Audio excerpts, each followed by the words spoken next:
Welcome back, Seth Bling here.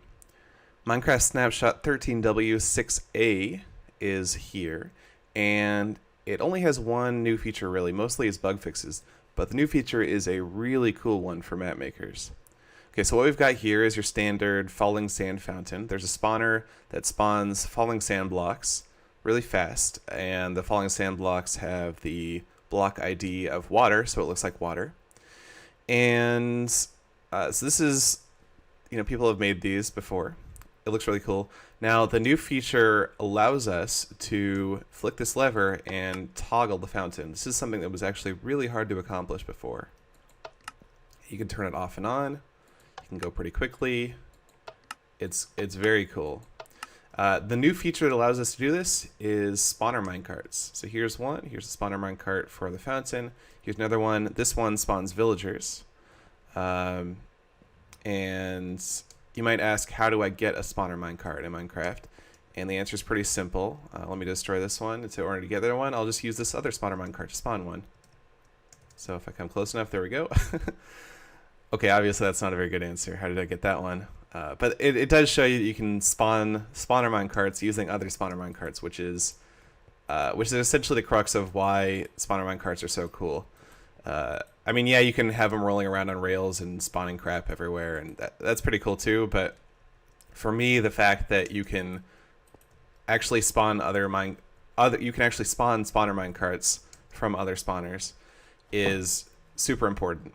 So they work exactly like regular spawners, and in fact, the way I did get the Spawner-Minecart is I ran a filter, a new filter of mine, MC Edit filter, called Spawners into Minecarts. Basically what it does is you select a region, and any mob spawners in that region will get turned into minecart mob spawners.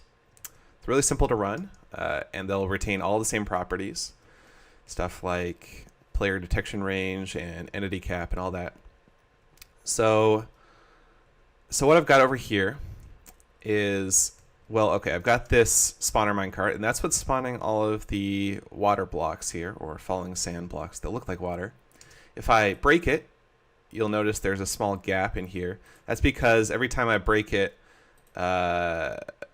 basically this spawner here will spawn a new minecart to take its place. So this is on a very fast loop. Basically the min and max spawn loop is very, very low on this. So every tick it tries to spawn a new minecart, and the switch to turn it on and off is really simple. I just have a dispenser here with lava in it. So when I turn the switch on, you can see there's a block of lava here, and it destroys the minecart in here before it has a chance to spawn any entities. So in order to accomplish this, I had to put a delay of 5 ticks on the Spawner-Minecart. That's not min delay or max delay. That's the delay that it gets when it spawns, which is important because it takes 5 ticks for the Spawner-Minecart to get destroyed by lava.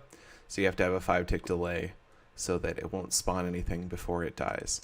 But then if I flick this again, it removes the lava, and the Spawner-Minecart's allowed to live. The other important thing is the entity cap on this spawner is 1, so it's not going to try and spawn more and more Spawner-Minecarts. But this is extremely cool. This is a way to control spawners with redstone, which we didn't really have before. If you had say a zombie spawner, you could change the lighting conditions, and that might control whether or not zombies could spawn. But you couldn't do it for things like falling sand or TNT or Spawner-Minecarts. Anyway, I'm really psyched up about the new possibilities with these Spawner-Minecarts. They create a lot of new opportunities for map makers to do some really cool things.